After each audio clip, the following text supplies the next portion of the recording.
Kale muli mutya mikono gyaffe abatugoberera nze waso Emmanuel kansubire muli bulungi nyongere babuzaako nene baza bonna batambula naffe Beef Organic Access Building Rubaga Road omusawo mukugu mukujjanjaba Dr. ajja kukolako bulungi nnyo gende omutuukirire n'amatabi ag'enjawulo galina mu ggwanga ku buli kirwadde ze consultant brand shoppers bo bangoye kwambaza abaana kwambaza abantu bakulu n'ebisigadde bwenda amazisenka ku side emu ogenda okulaba ng'ogifunako gye baweetaaze ne pista to cream abeera okubanga kukwasaganyiriza ku kyebizigo nkomyewo mu maka gaffe ge tukwasaganya bakulu bannange wano oli otya Gende. Kulikira mu ddwaliro Buddeyo. Oli bulungi bakebedde omusawo yagambye ki Angambye ngenda ku ssomero. Ogenda ku ssomero nti oteredde oli otya oli bulungi mami aliwa mami aliwa yagenze kuziika ani Jjaja mukyala. Okay.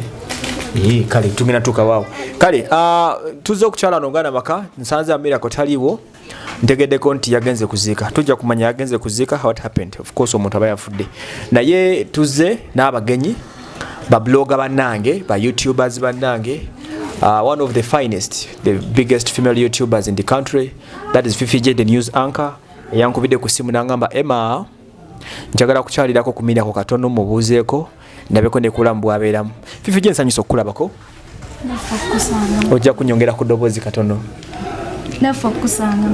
okay oli otya ni mulungi sina buzibu toyina buzibu wankubidde akasimu nongamba oyagala kulabako kumirako yono mirako bulijjo mulabanga embeera gyali nomulabye soko okyuke bwoti nagamba guno omutega agumazeeko mwezi mulamba ndowooza ogulaba kati okuexplainingiramu katini Jjaja guno omubiri gwali gwajja ogulaba yenna omubiri gwonna kati under the assistance of Ugandans Mama Fina yatandika omulimu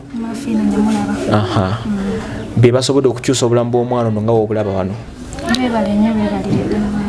under the supervision of me ne SB4 ndowooza abasizi of supervisinga then fundings badde ziba Mama Fina ne bannayuganda bonna worldwide mwebale nnyo bannange abasobodde okubanga mukola ki muyimirira wamu nemirako ku mbeera efaananako bweti mukama abawa omukisa amawulire ga Mmere kokebwa gakusangawa era wamanya ddi nti ayidde amawulire ga Mmere story eyo yansanga ku kyeyo gye natandika okugirabira okay nagiraba ku channel yo ne ku channel ya SB4 yes bwe walaba story ono omwana n'embeera gye yalimu what came into your mind ng'omuzadde alina abaana of course tosobola sigala kyekimu tosobola sigala kyekimu okay ng'omuzadde owulira nga olina engeri gy'okoseddwamu bw'oba tolina mugumu nnyo okay amaziga gayinza okuyitamu mpulira bw'oba toli mugumu nnyo amaziga gayinza okuyitamu okay kubanga okubamu ekifaananyi obulumi omwana ono bwayinza okuba ng'ayitamu yes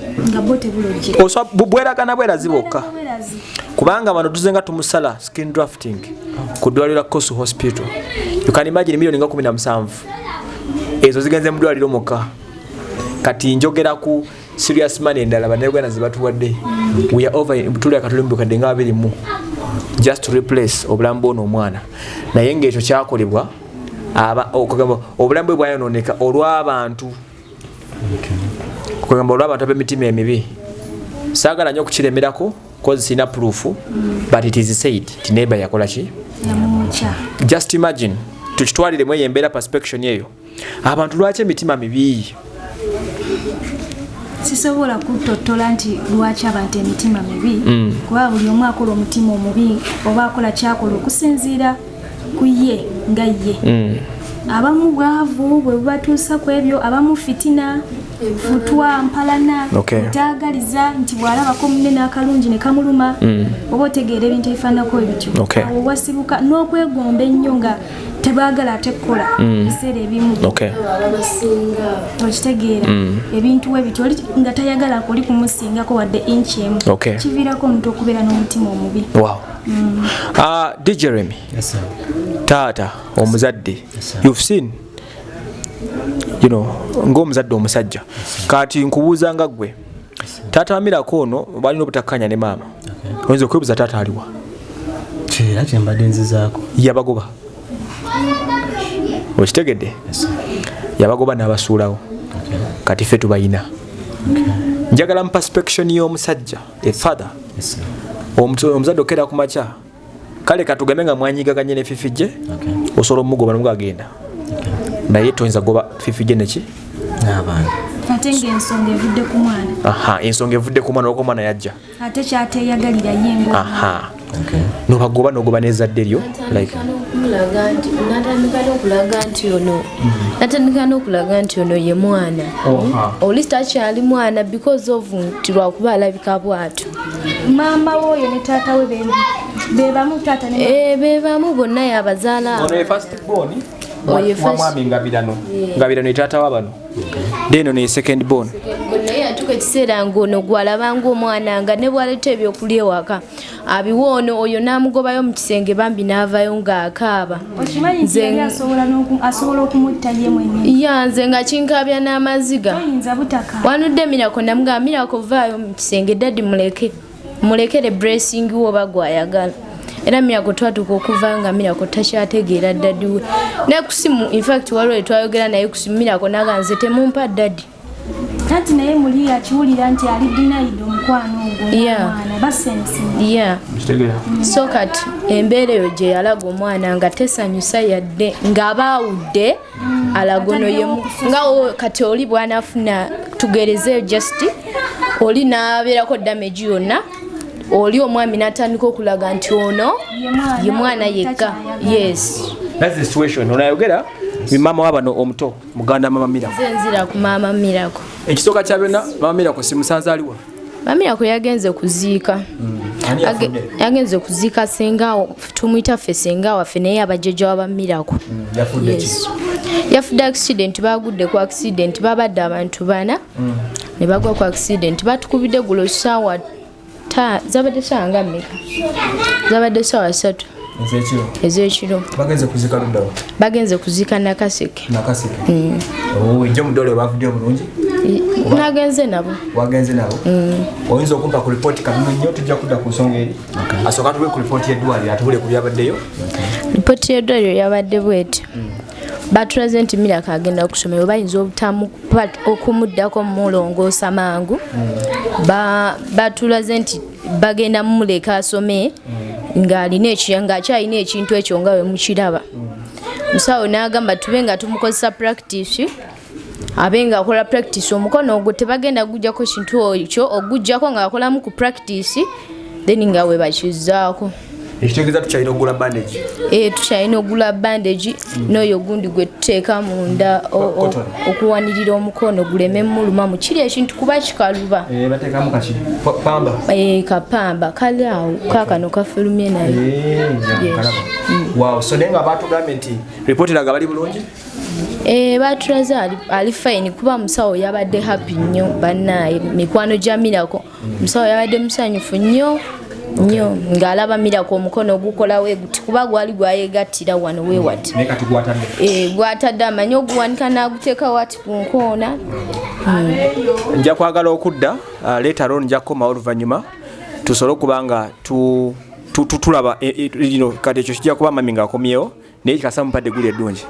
Era bannayuganda mbeebaza nnyo for that case mwebale nnyo okuba nga musobodde okwa. Okay, obadde okya mu dakiika ng'emu lyasahagamu akamu bubiri about that. Tuyinza okugambako eno ensonga ey'omusajja eyadduka n'alekawo ono Mirako ne maamawo ekintu ekyo kikolwa kibi ku lw'ensonga nti omusajja oba olaze obutali bunaanizibwa kubanga omwana n'obwozaala omwana ng'ali atya abeera mwana oguba musaayi gwo. So embeera yonna you have to stand with your family ne finding a solution for that case. Era ekigambo kyenkubiriza abasajja bannange tuyiga okubeera n'obuvunaanyizibwa at least buli mbeera. Abaana tubakuze bulungi babeere n'empisa bakule nga bamanyi nti taata manyi ebiseera ebisinga mulimu abaana okusanga nga batendereza bamaama ku lw'ensonga nti tetusobola banenya ffe twekubira nnyo sayidi okubeerawo ng'abaana tobatwala nga nsonga enkulu naye ate kintu kikulu nnyo ku lw'ensonga nti oba osiga emiti emito nti omwana bw'aba akuze nga yalaba nti tate teyamufaako n'omwana yennyini akula ng'abaana bagenda okuzaala wagenda kubeerawo enegerege yabalooza maama yonolabirira abasajja tubeere responsible ku famire zaffe twagale abaana baffe n'abaana batwagale weewaawo amirako bakwedde ku mmere mami ono eri wabweru eri mmotoka kyobugenda okulyakoko sooka omwebaze mami Fifi ne Uncle Fifi bamuyita Uncle Remy ne mami Sima mama Remy kale ogenda kubeera fine bagenda kuwonya katulete emmere yo ndi banno gye mugenda okulya baby girl kale katulete emmere tweyanza nnyo mwebale kundisiza abantu bano mukoze omulimu gw'amaanyi bambi tweyanzege bambi omutima gwe mutulaze muli mukama abawo omukisa kubanga mubadde wamu naffe bambi bonna ababaddewo ku Miracle bonna bambi mbeebaza nze mbadde siberangako mu kamera naye nga njagala okwebaza bambi ababeereddewo omwana oyo abategedde obulumi bwe tuyitamu abategedde obulumi mama Miracle bwayiseemu ababaddewo naddala Uncle Emma bambi thank you so much obadde wamu naffe mu buli mbeera kasukali tekaliwo obadde wamu naffe banange simayina kumanya Alvin simayina kumanya simayina byamwogerako musajja watukoze abadde wamu naffe abadde ayagala nga tucekinga okulaba nga tuli seefu kuba nze ennaku zino badde ndine mama Miracle ne Miracle bambi tweyanza nnyo Daddy Alvin Kayanja kuba ba Miracle bamuyita Daddy tweyanza thanks so much simayina kumanya for sure Calvin yasasula wano wetuli okitegedde bulungi Calvin yanneewunise yoyo Emmanuel the big heart kanete emmere